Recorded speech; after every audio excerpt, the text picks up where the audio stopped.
Yeah, welcome to this first series of our integration, more modern integration platform webinar series by Frends and HiQ. My name is Hasmo Urpilainen. I'm the Chief Product Officer for Frends here at HiQ.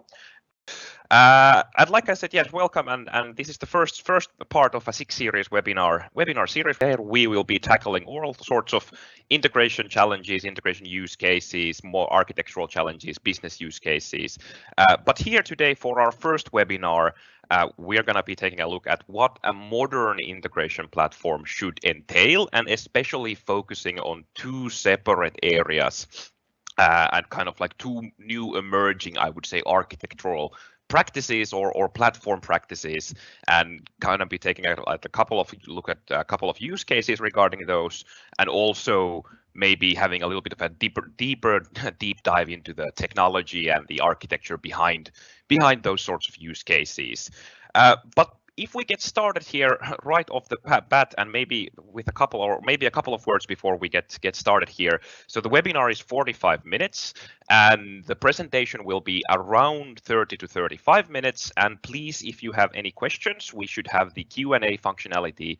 in the Teams webinar available, meaning that anyone should be able to leave questions in the Q&A section of the Teams software, and we will have a curator here working in the background, actually curating some of the questions, and we will hopefully spare 10 or 15 minutes from the end and go through as many questions as possible. So if you have anything to ask, add, or otherwise comment, please don't hesitate to use the Q&A functionality of the Teams platform. But all right, yeah. So we are here today to talk about a modern integration platform and what that should entail. And of course, we are going to be looking at our very own integration platform, Frends. And before we get into the actual agenda of today's webinar, just as a briefly reminder for anyone who might not be familiar with Frends at this point, and to basically get us all on the same page before jumping forward. So what Frends actually is an integration platform as a service, which is purely browser-based and is of course 100% owned and developed by us here at HiQ. And we've been at it for over 30 years now. So there's quite a bit of history behind Frends and all the development work and customers that go with it. But basically, what we do with Frends is everything relating from APIs to file integrations, data transformations, ETL processes, process automation, hyperautomation, digital integration hub, and all those interesting architectural use cases that modern integrations, of course, require. And mainly what we want to bring for our customer is, of course,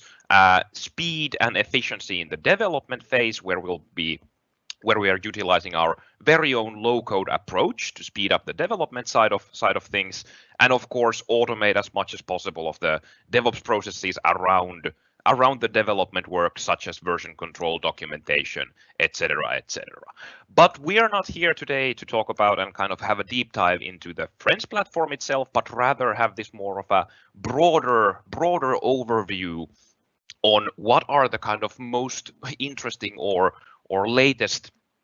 trends in an integration platform as a service, and especially in an integration platform sense in general. And typically, of course, everyone should be quite familiar with kind of the basic iPaaS functionality that almost all products and platforms on the market offer. And those functionalities include, for example, API management capabilities to publish and secure APIs. Any integration platform should have data validation, quality, and transformation capabilities to work with data and transform messages into different formats and of course apply those to different sorts of integration use cases. Most integration platforms should have a wide array of ready-made integration connectors, or of course, in our case, Frends tasks, as we like to call them. And they should provide these sorts of orchestration and automation capabilities. And of course, these are kind of high-level approaches now that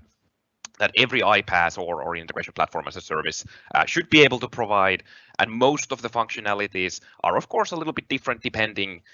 on the platform there. But the typical use cases here are kind of like generic, I would say, benefits that most customers have now started to utilize, and most customers and I would say organizations have these sorts of capabilities at least on some level already implemented. You might have an existing integration platform, or you might have a combination of existing development tools and processes. So you could, for example, just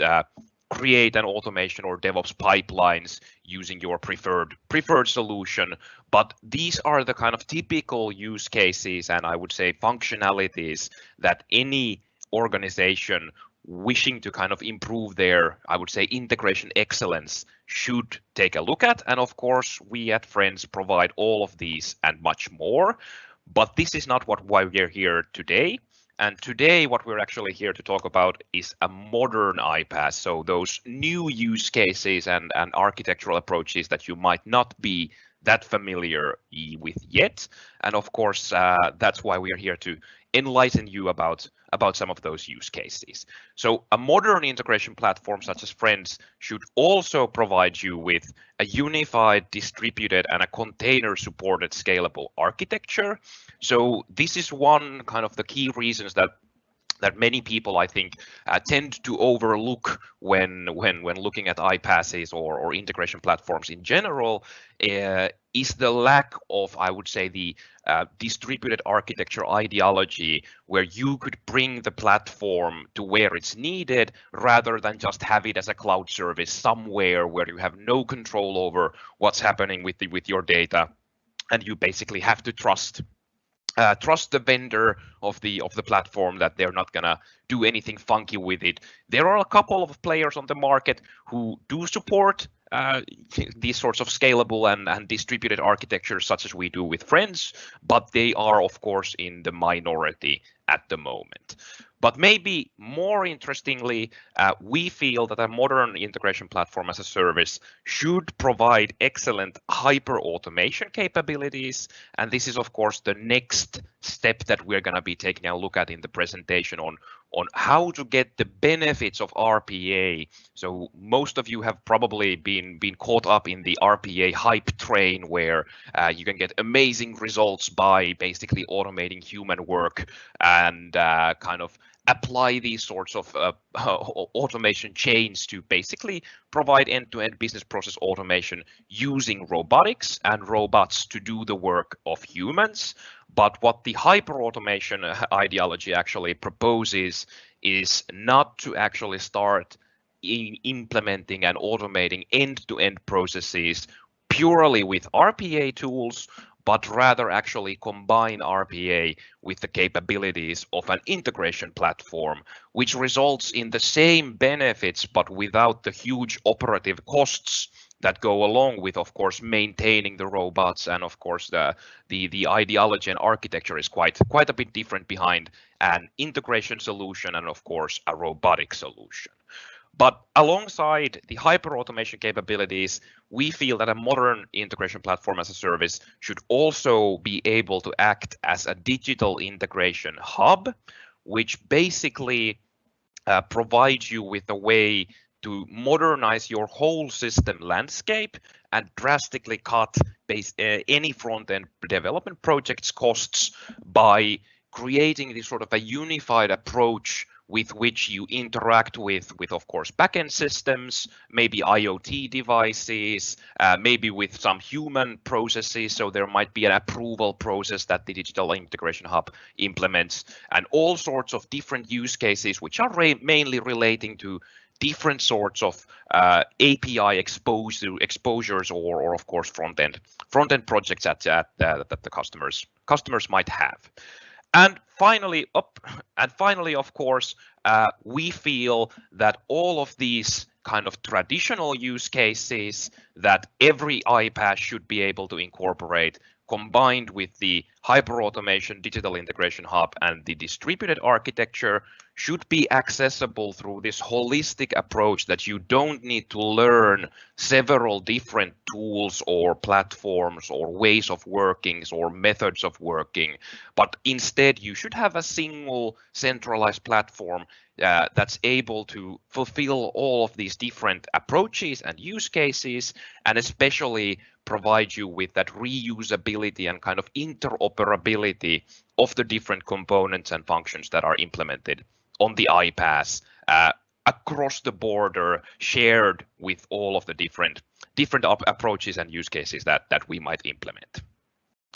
And if we maybe go a little bit further here to thinking holistically about automations. So I maybe shed some light on this already, that there's a huge hype train about RPA that has been going on for a while already. But we feel actually that RPA purely as a solution to automate processes and implement these automation and integration use cases is a little bit of an oxymoron, since there you are actually mimicking human work instead of taking a look at the overall business process or the underlying business process with all of its different constituent systems, personnel that might be involved with those processes. And they are often this sort of I would even call it like a patch solution to get you where you're going. But that's why, of course, there is the new trend of hyperautomation instead of RPA, where you basically combine the benefits of those recordings which can act as humans do. So implement some use case where a human would be able to do the same using some sort of a user interface or let's say web page to interact with the system, and combine that with the more traditional integration automations where we want to be working with interfaces and databases, files. So those options and steps which are often not that friendly for a human. And when we say that think holistically about automation, I have this sort of an example here where we could kind of maybe dive a little bit deeper into what does it mean to have this sort of a hyper automation platform example. And this is actually a screen cap from a Frends solution directly from the platform itself, where I've just done some color coding to help us along. And before we maybe dive into the example here in detail, I just want to say that yeah, like I said, this is a screen cap from an existing Frends solution, and all of our integration processes, APIs, hyperautomation use cases, everything that we develop in Frends is basically modeled using exactly the same or exactly similar process-based approach. So this is actually a standard process notification or notation called business process modeling notation 2.0 or BPM and 2.0. And this is kind of what allows us to now start acting and pulling together all of these different strings or aspects that a hyperautomation platform requires. So if we run through this use case, where this is from actually from a customer use case where the customer is a huge public organization that gets a lot of support requests. So they basically have a single point of contact for all of their customers, personnel, business partners to send in possible support requests, which might, of course, affect, let's say, customer support. They might be focused on IT support, or they might even be sales leads. And in actuality, in real life, there are a bunch more of these sorts of different categorizations that we allow with the solution. But basically, what we want to bring with the hyperautomation solution in this case is a full end-to-end automation of the ticket classification, meaning that the correct people will start working on the correct ticket as soon as possible, or the correct support request in that sense. And what makes this solution a hyperautomation solution is now the combination of all of those modern iPaaS features, meaning that we, of course, first are able to expose the triggering mechanism or the starting point for the whole integration as an open API interface that's of course secured using OAuth 2 and all the best practices so that we can have access to the identity making that support request as an example. But besides that kind of API management aspect where we can of course now create an automation that's triggered by a managed API that's exposed through the API management capabilities of Frends, we need to incorporate machine learning or AI in some cases. So what we actually want to do here is after receiving our support request or our ticket request for help, we of course first want to validate that the support request is something that we want to work with and that the identity of the consumer of the support request is valid and he's allowed, for example, to make those support requests. So not anyone in the world would be able to trigger this process, but actually instead the support request process is behind strong authentication for the at the customer, meaning that then we always know exactly who is making that request, when, where, and why. And that's of course what we use now here in the machine learning portion to basically take the data and the support request that we have and utilize a pre-existing machine learning algorithm to make a classification into the desired categories that we have predefined for that particular support request. And actually what we want to do then in Frends is basically model out the different decisions that the machine learning algorithm is able to make for us based on that support request data. And of course, quite typically what we do in these sorts of hyperautomation use cases is that even though we might be using that machine learning algorithm to do that categorization for the support request, actually the predictions and categorizations and anything that you interact with AI or machine learning is not 100% accurate, meaning that we need to make a decision based on the prediction or the result of the machine learning algorithm. That is the categorization or the prediction accurate or trustworthy, and quite typically these are done using percentages. So most machine learning solutions and AI solutions provide you with basically a percentage number on how confident that particular machine learning algorithm was with its prediction in regards to the support request here. And of course, then we might be able to decide that if the categorization is trustworthy, so let's say we are more than 95% confident that this particular request is an IT support ticket, then we'll simply model out that route using the orchestration and the business process modeling notation here in Frends and actually create that customer support ticket or IT support ticket in separate systems depending on what type of a support request we chose. So we're actually implementing traditional application to application integration use case here, where we're simply transforming the incoming support request into the appropriate format and of course inserting or creating that ticket in the appropriate system with the format and of course message types that each system requires. But finally, of course, the customer had here a little bit of a problem. So their CRM system and their kind of sales pipeline management system is actually quite old and partially supported by Excel even in some cases, which means that we need to actually now utilize an RPA recording instead of an interface-based integration to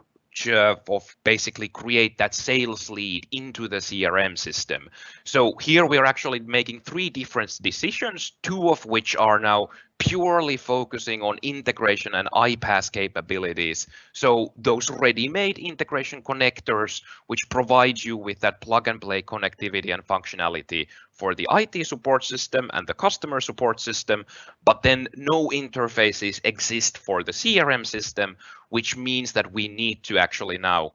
utilize an RPA recording as one of the steps of the process that we are running through. And of course, now the whole process put together so that API management portion for the beginning, and of course we're going to be taking a little bit of a look at that in the upcoming portions of the webinar here. That's offering us the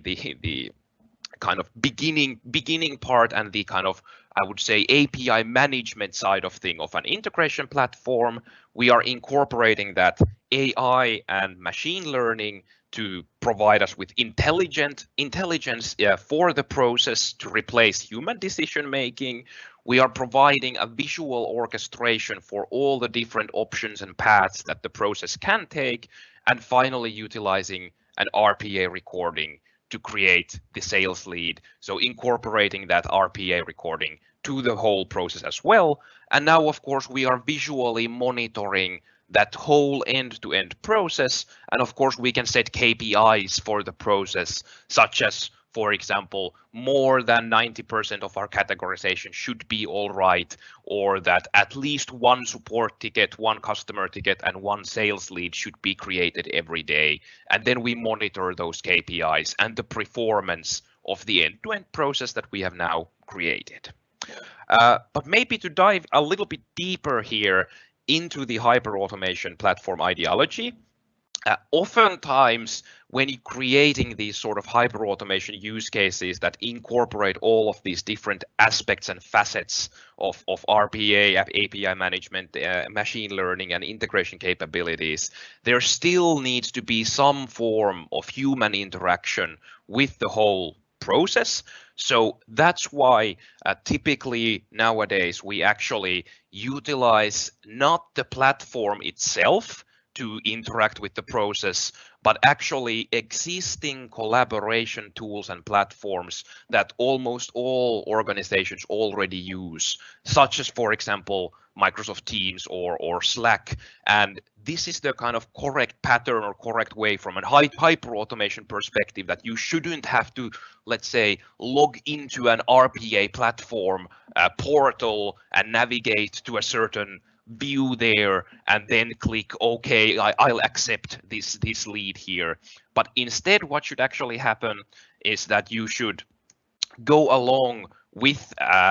the tools and platforms that are already in place in an organization, such as, for example, Microsoft Teams in our example here, where we're going to be taking a look at another use case from a different customer, where they had a use case that their basically product information management system produces a product catalog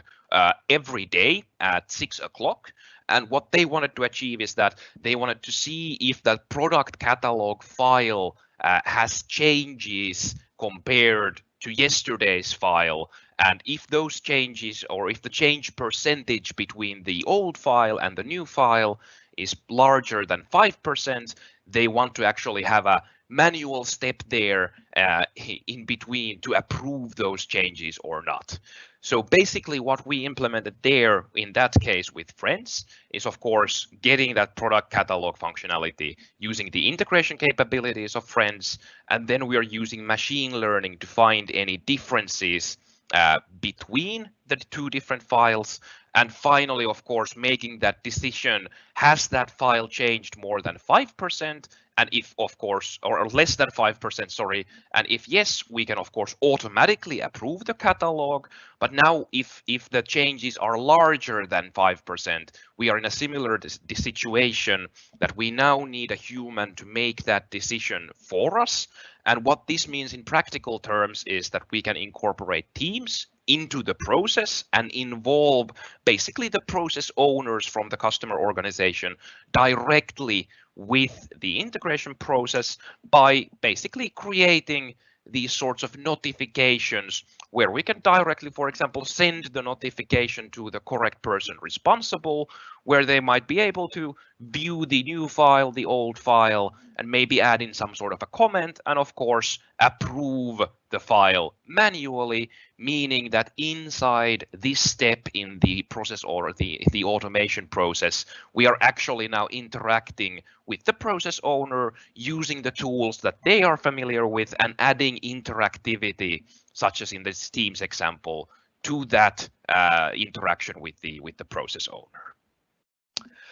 But that's it for the let's say, hyperautomation side of things, and maybe to sum up things here a little bit, a hyperautomation platform is something such as Frends, where we're able to orchestrate all of the different use cases and automations that we need using a visual approach. We are able to bring in modern integration platform capabilities to integrate with, let's say,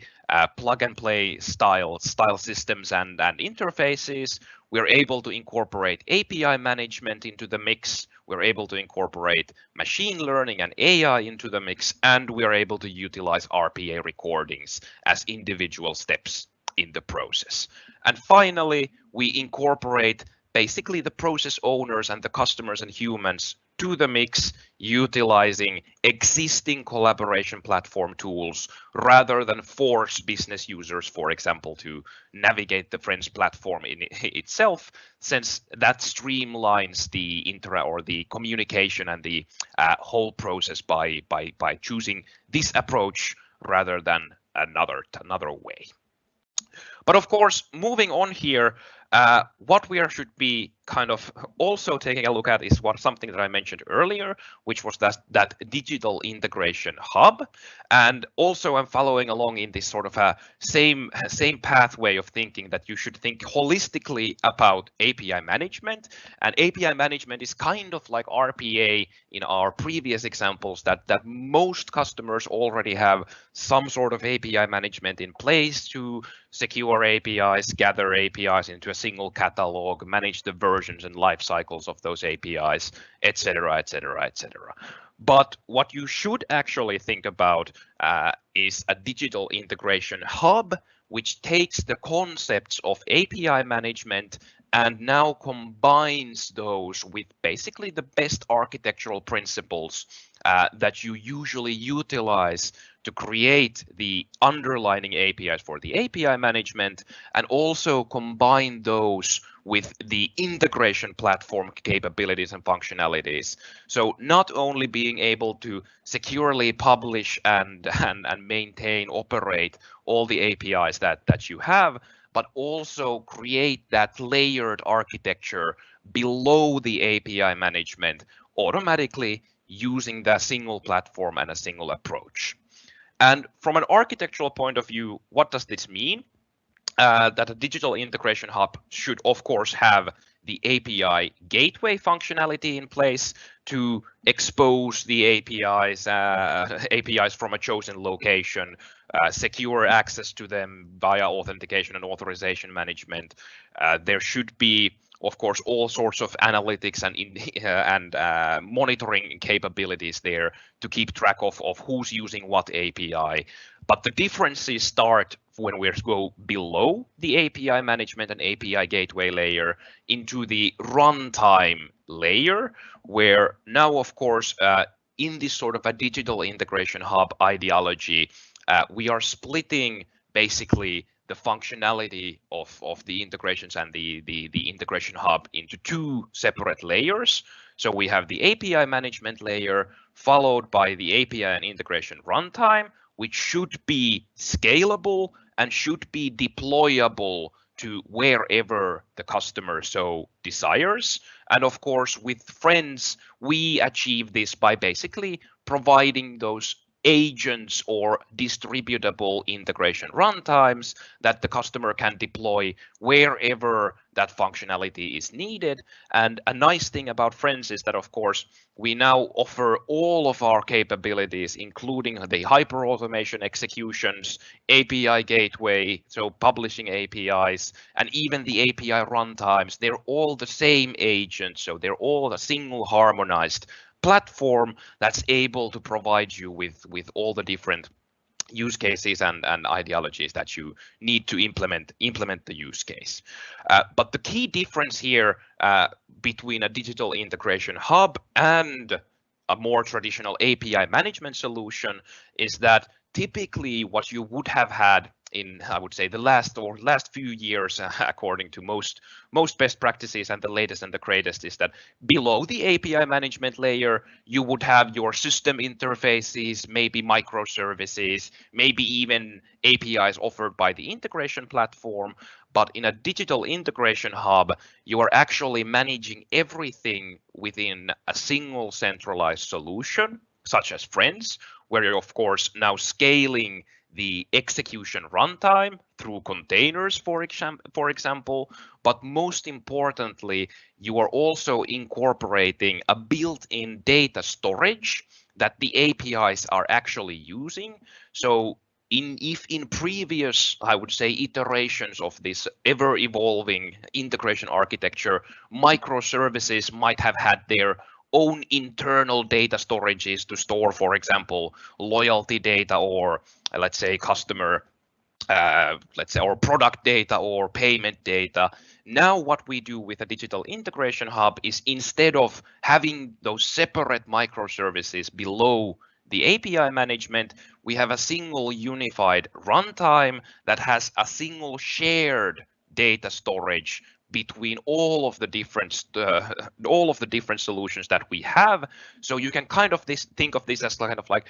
being a one big microservice collection, and the microservices now being able to share data through the built-in shared data storage. And finally, of course, we have the integration capabilities of the integration platform brought in by basically providing us with the processes and methodologies and ways to now keep the data up to date for the data storage, which is then offered through the APIs and the API management to the API consumers. And now we can use the traditional hyperautomation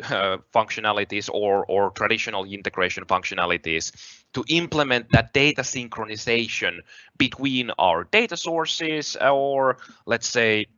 applications, systems, microservices, whatever we need to integrate into the whole big picture here is now managed by these components that we are calling data pumps to pump that data into the data storage and then offer it lightning fast, basically whenever it's needed by the APIs in use. And of course, now if we take this and follow along a couple of different examples from the Frends platform itself. So of course we have that data pump layer where we are mainly using the traditional integration functionality to, for example, check for new products every 60 seconds in our product management system, and basically managing that data storage functionality. So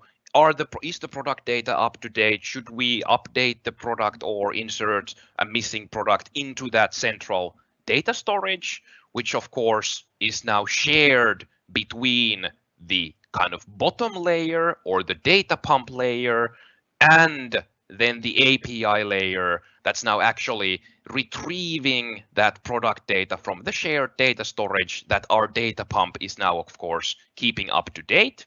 And well, basically, then we'll just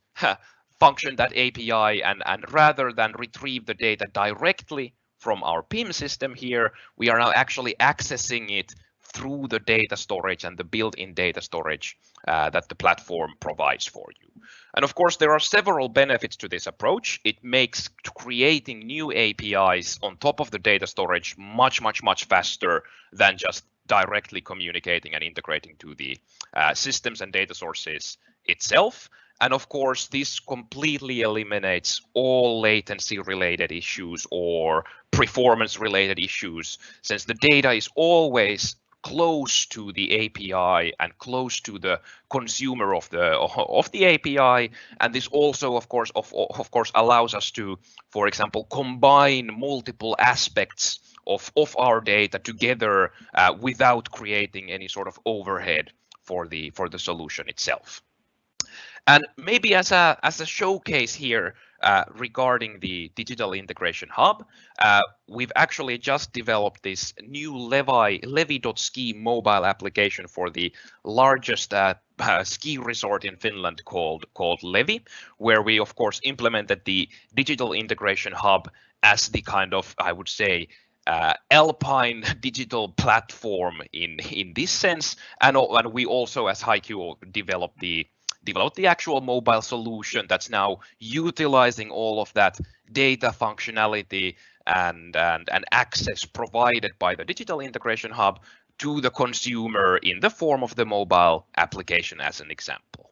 And the cool thing about the Levy.ski mobile app showcase here is that it's the first application in the world where, or actually not the first application in the world, but the first alpine application in the world where we're actually able to tap into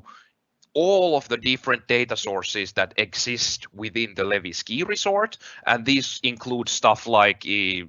restaurant point of sale systems, rental shops, hotels, ski ticket information, weather data, and even real-time weather data from the snow guns themselves, and all of the different devices that exist at the resort are something that we are now able to use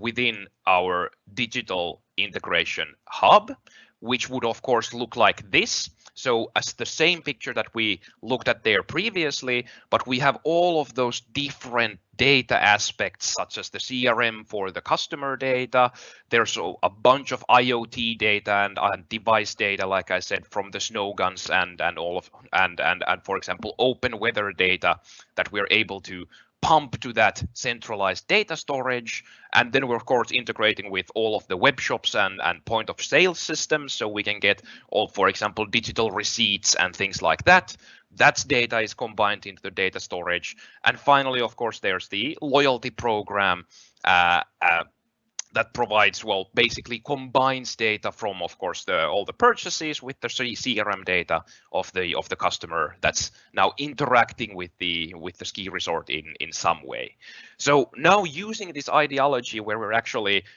creating integration such as this, where we have that shared data storage and the internal data storage of the Frends platform for the IoT data, where we have our data pump all the time now retrieving basically measurements and the current weather information from each individual snow gun, and that's placed on the ski resort there, and updating that data in the data storage. We can now create an API on top of the digital integration hub that would of course be able to now retrieve the last known, for example, weather or temperature measurement from a given snow gun through that API call into that centralized data storage to retrieve the data lightning fast, and then of course return it back to the mobile app consumer. And without a digital integration hub ideology where we have that data pump and the data and the shared data storage layer, these sorts of solutions would not be possible, because of course the latency to go directly into the snow gun would be too much to actually make the application usable from the end user's